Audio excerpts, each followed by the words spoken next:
अस्सलाम वालेकुम गाइज़, आज मैं पतीले में केक बेक करूंगी जो कि नहायत ही आसान है। अगर आपके पास ओवन नहीं है तो आप पतीले में केक बेक कर सकती हैं। इसके लिए सबसे पहले जो चीज़ चाहिए वो है 1 कप मैदा। तो मैदा मैंने छान के रख लिया। हर चीज़ जो कि मैं इसमें ड्राई शामिल कर रही हूँ मैंने इसको छान के यूज़ करना है, तो आपने भी ऐसा ही करना है। 1 कप चीनी और 1 कप मैदा इसमें चला गया। और यही वाला जो कप है, आधा कप कोका पाउडर मैं इसमें शामिल कर दूंगी।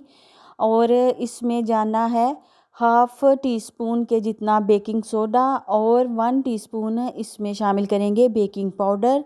और तमाम ड्राई इंग्रेडिएंट्स को आपने अच्छी तरह से वेल कंबाइन कर लेना है। तो इसमें जो चीज़ मैं डालना भूल गई हूँ वो है नमक। 1 चुटकी नमक आपने ज़रूर शामिल करना है, मैं अभी बाद में कर लूँगी। तो 1 अंडा आपने इसमें शामिल करना है और अंडे के साथ ही 1/4 कप आपने कुकिंग ऑयल शामिल करना है। और ये अगर मेजरिंग कप्स आपके पास नहीं है तो आपने घर का कोई भी कप ले लेना है, फिर हर चीज़ उसी से आपने नापनी है। और थोड़ा सा मैंने वनीला एसेंस भी इसमें शामिल कर दिया खुशबू के लिए। और गर्म दूध मैं यहाँ पे शामिल कर रही हूँ क्योंकि ये गर्म दूध मैं डाल के इसको मिक्स करूँगी और ये वाला केक जो है बहुत ही अच्छा बनता है गर्म दूध से। तो आपने भी अगर इस रेसिपी को फॉलो करना है तो गर्म दूध का यूज़ करना है। और तमाम चीज़ों को आपने अच्छी तरह से मिक्स कर लेना है, कोई भी इसमें लम्स वगैरह ना रहें। तो थोड़ा थोड़ा करके आपने दूध इसमें ऐड करना है और चेक करते जाना है कि क्या और ज़रूरत है कि नहीं। और जो नमक मैं भूल चुकी थी उसको मैंने अभी शामिल कर लिया, 1 चुटकी नमक को।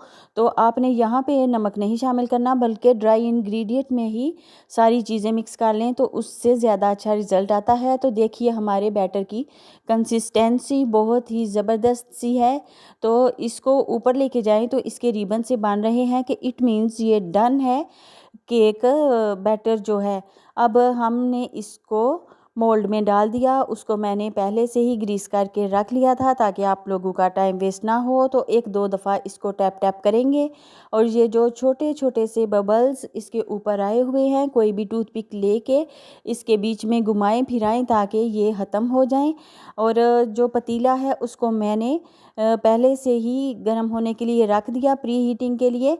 तो 10 मिनट मैंने उसको तेज़ आंच पे गरम किया, उसके बाद आंच जो है वो मैंने स्लो कर दी है। और ये वाला बैटर जो है डन हो चुका है और इसको मैं पतीले में रखूँगी।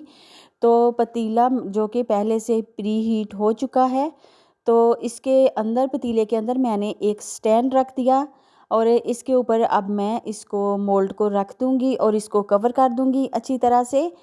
केक को पतीले में बेकिंग के लिए रख के आपने किचन में कोई और काम कर लेना है और किचन से बाहर नहीं जाना क्योंकि इन चीज़ों का ख्याल भी काफ़ी ज़्यादा रखना पड़ता है। कुक होने में तकरीबन लग जाएंगे 40 से 50 मिनट तक, क्योंकि ये ओवन नहीं है जिससे आपको टेम्परेचर का पता चल जाए, वहाँ तो नंबर्स आ जाते हैं।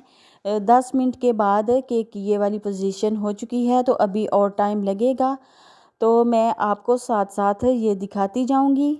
अभी हम इस केक को चेक करेंगे कि क्या ये कम्प्लीटली डन हो चुका है या कि नहीं। तो ये आप देख सकते हैं कि जो स्टिक मैं इसको चेक करने के लिए डाल रही हूँ वो बिल्कुल साफ़ सुथरी आ रही है और पूरे किचन में केक की खुशबू बहुत ही अच्छी तरह से फैल चुकी है।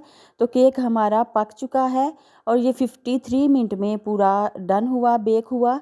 इसको मैंने प्लास्टिक से कवर कर दिया ताकि इसकी जो स्टीम है वो बाहर ना निकले और केक जो है ऊपर से ड्राई ना हो जाए। तो देख लें केक मेरा बिल्कुल परफेक्ट रेडी हो चुका है और मैं इसको प्लेट में निकाल लेती हूँ। और जी देखिए माशाल्लाह से बहुत ही अच्छी इसकी लुक आई है। तो ये हमारा केक जो है चॉकलेट केक रेडी हो चुका है। मैंने इसको पतीले में तैयार किया है, तो आप देख सकते हैं कि ये स्पंची है, सॉफ्ट है। और आप चाहें तो यहाँ पे इसको काट लें। तो मैं जो इसके ऊपर टॉप पे थोड़ा सा पहाड़ी जैसा बना हुआ है उसको थोड़ा काट लूँगी सीधा करके। इसके टॉप से मैं थोड़ा सा केक काट दूँगी इसको सीधा करने के लिए और फिर इसकी साइड में नीचे वाली जो है ऊपर कर लूँगी। और ये जो मैं काट रही हूँ इसका ना थोड़ा सा डिज़ाइन मैं बना लूँगी क्योंकि मेरे पास कटर मौजूद हैं तो थोड़ा सी डिज़ाइनिंग कर लेंगे उससे। तो साइड मैंने केक की चेंज कर ली है। अब इसमें थोड़े थोड़े से होल करके मैं इसमें ऑरेंज का जूस शामिल कर दूंगी। ऑरेंज जूस में मैंने थोड़ी सी चीनी मिक्स करके रख ली थी। तो इस पॉइंट पे आप कोई भी यूज़ कर सकते हैं, जूस इसके ऊपर अप्लाई कर सकते हैं। आप चाहो तो चॉकलेट सिरप भी इस पे डाल सकते हो, एनीथिंग जो कि आपको पसंद है। तो मैं यहाँ पे ऑरेंज जूस का यूज़ कर रही हूँ। ऑरेंज जूस डालने के बाद आप चाहें तो इसको काट लें। यहीं पे ये परफेक्ट केक रेडी हो चुका है।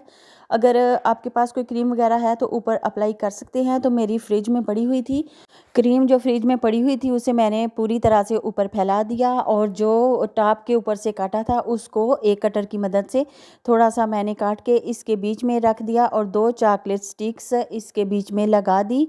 और थोड़ा सा जो केक था उसको हाथों से मैंने मैश करके किनारों के ऊपर फैला दिया। और लीजिए, ये पतीले में जो बना हुआ केक है वो डन हो चुका है। आई होप कि आपको पसंद आया होगा। और आप लोग तो बहुत ही ज़्यादा इंटेलिजेंट हैं। अगर वीडियो अच्छी लगी तो आपको पता है आपने क्या करना है और काकी को रखना है दुआओं में याद। अपना और अपने प्यारों का, घर वालों का रखिए बहुत सारा ख्याल।